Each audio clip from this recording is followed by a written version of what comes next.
মণিপুরে সংঘর্ষে নিহত 6, আকাশে উড়ছে ড্রোন, আরও হামলার শঙ্কা। পরিস্থিতি মূল্যায়নে রাজ্যের মুখ্যমন্ত্রী উচ্চ পর্যায়ের জরুরি নিরাপত্তা বৈঠক আহ্বান করেছেন।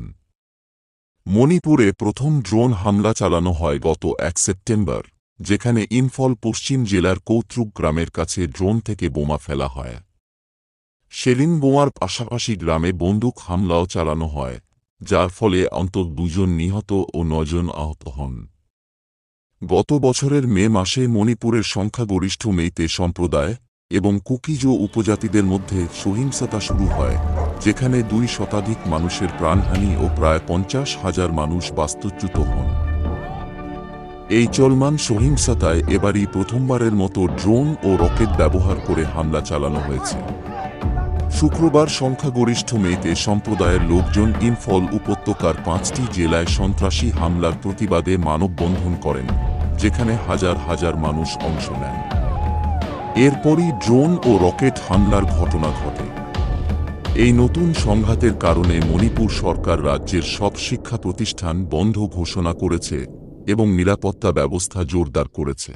ये इम्फाल का लांजौम इलाका है और मणिपुर में जब हिंसा का दौर शुरू हुआ तो ये इलाका भी उस हिंसा की चपेट में आया। আমরা এখন এসেছি মণিপুরের রাজধানী ইম্ফলের লাংজাং এলাকায়। এই রাজ্যে যখন সহিংসতা শুরু হয় তখন এই এলাকাতেও তা ব্যাপকভাবে ছড়িয়ে পড়েছিল। এখনও এখানে একটা থমথমে আতঙ্কের পরিবেশ। রাস্তায় অল্প যে 2-1 লোক চোখে পড়ছে, তাদের চোখে মুখেও ভয়ের ছাপ স্পষ্ট।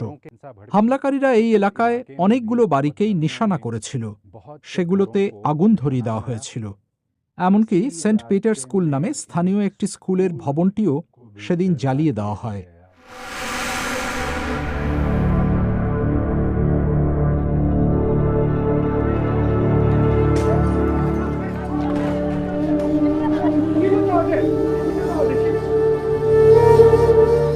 यहाँ जो एक चीज़ बहुत चौंकाने वाली हमें नज़र आई, এখানে একটি অদ্ভুত জিনিস আমাদের চোখে পড়ল। প্রতিটি বাড়িতে কোন জাতিগোষ্ঠীর মানুষ বসবাস করেন সেই নামটি কাগজে লিখে তারা বাড়ির দরজায় সেঁটে দিয়েছেন। এই বাড়ির দরজায় যেমন লেখা আছে কাবুই রেসিডেন্ট, অর্থাৎ এই বাড়ির বাসিন্দারা কাবুই জাতির, আবার এই বাড়ির দরজায় লেখা আছে তারা মেইতেই জাতির লোক। আসলে মণিপুরের বিভিন্ন জাতিগোষ্ঠীর মধ্যে দশকের পর দশক ধরে যে তীব্র বিরোধ চলে আসছে এবং যে ফল্ট লাইনগুলো তৈরি হয়েছে, তার মূলে আছে বিভিন্ন গোষ্ঠীর জাতিগত পরিচয়। আর সাম্প্রতিক এই সহিংসতায় ঠিক সেটারই প্রতিফলন ঘটেছে। এখন বেশিরভাগ লোক বাড়ির বাইরে আসতে ভয় পাচ্ছেন।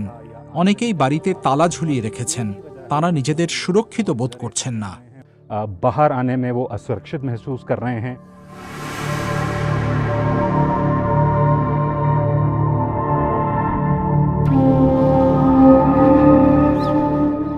लोगों का कहना है कि यहाँ हर किस्म की जातियों के लोग इस गांव में, इस इलाके, इस मोहल्ले में रह रहे थे। এলাকার লোকজন বলছিলেন বহু বছর ধরে বিভিন্ন জাতির মানুষ কিন্তু এখানে মোটামুটি শান্তিতেই বসবাস করছিলেন। তারা কেউ নাগা, কেউ মেইতেই, কেউ কুকি বা কেউ কম, তবে তাদের মধ্যে সম্প্রীতির কোনো অভাব ছিল না। কিন্তু যখন হিংসা ছড়িয়ে পড়ল, তখন দেখা গেল হামলাকারীদের মধ্যে এমন অনেকেই আছেন জাতি সমীকরণের সঙ্গে যাদের আপাতদৃষ্টিতে কোনো সম্পর্ক নেই। তাদের একমাত্র উদ্দেশ্য লুটপাট চালানো। আরেকটা বাড়ির দরজাও আপনাদের দেখাবো, যেখানে কাগজে লেখা আছে we are Naga, we are one, please don't harm us. অর্থাৎ কিনা আমরা নাগা, আমরা ঐক্যবদ্ধ, দয়া করে আমাদের কোনো ক্ষতি করবেন না। नगा समुदाय से हैं, हम एक हैं और कृपया हमें नुकसान ना पहुंचाएं।